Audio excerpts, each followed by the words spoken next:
I have up here on the board a region, which we can call D, which is not simply connected. It has holes in it. In fact, it has two holes in it.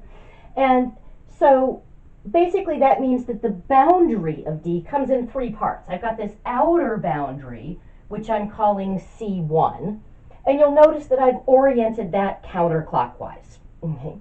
And then I've got these two inner boundaries that sort of bound the holes from this region. And you'll notice I called those C2 and C3, and they're oriented clockwise. Okay. Now, when a region has holes like this, so that it's not simply connected, we call it multiply connected. So this is a multiply connected region. Okay. And Green's theorem does extend to multiply connected regions, which have this more complicated sort of a boundary curve. So what this would be is that the integral around C1, which is the outer boundary, oriented counterclockwise, times f dotted with t ds, plus the integral around C2, where that's oriented clockwise, of f dotted with t ds, plus the integral around C3, where that's also oriented clockwise. So the inner boundaries are oriented clockwise, of f dotted with t ds.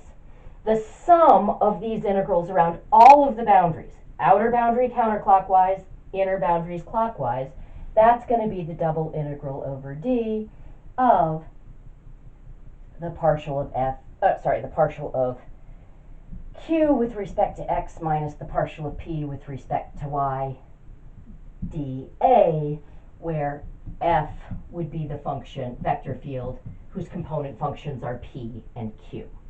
Okay. Now, this should remind us of Gauss's law, because Gauss's law basically did the same thing, but for the divergence theorem. So instead of having a two-dimensional region that had holes in it, we had a three-dimensional solid that had a hole in it. If you remember, we talked about that as being like the candy part of a Tootsie Pop, where the Tootsie part had been removed, and that made some of us very sad. Okay, so we can see this that this works for essentially the same reason. What I could do is I could chop this into two pieces. If you remember, we did that with the apple that we had. So I could introduce these line segments right here. And then I would have basically two halves of this region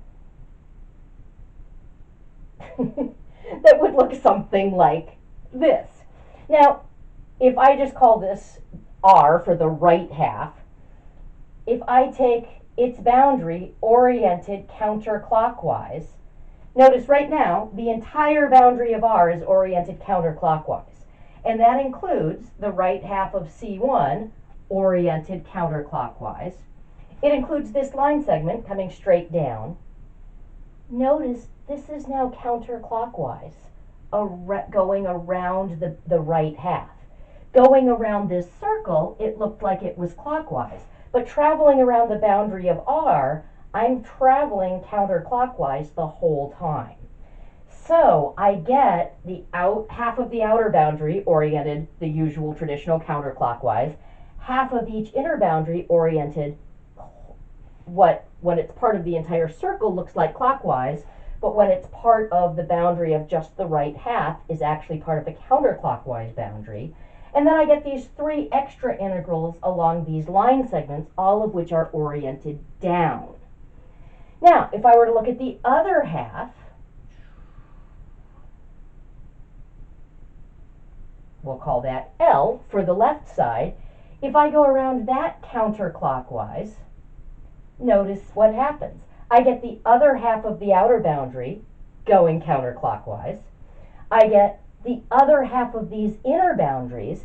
Now, this is still part of going counterclockwise around the boundary of L, but when I piece it together with the boundary here, it's clockwise around that hole. So it's going counterclockwise around this region, but clockwise around the enclosed hole. And then I get these three extra line segments, but oriented up.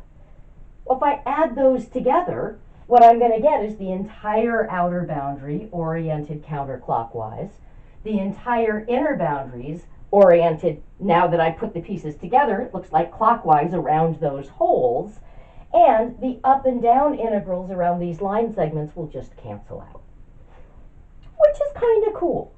And since we'd seen this argument when we looked at Gauss's law, I did want to just show it to you as it applied to Green's theorem.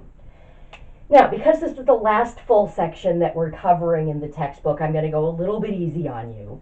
So the last two things that we looked at, multiply connected regions and using Green's theorem for area, you are not responsible for on the final exam. You are allowed to use them if they apply, but you will not need to use them, okay? But I did want you to see them. So this finishes up the last section of new material that we're going to do. We've got one more day of class left, and I would strongly encourage you to tune in for that, because we've learned lots and lots of different types of integrals and theorems about integrals in chapter 16, and it sometimes can feel sort of overwhelming. Well, the very last section of your textbook is of chapter 16, is section 16.10. And they do a very nice, there's no homework assigned for it, but they do a very nice job of sort of tying some of the pieces together. And that's what we're going to do on the very last day of class, is just sort of do a summary of all of the formulas that we saw in chapter 16. And then, a brief summary of what you've learned in 3 semesters of calculus, because it really does all come together pretty nicely with chapter 16.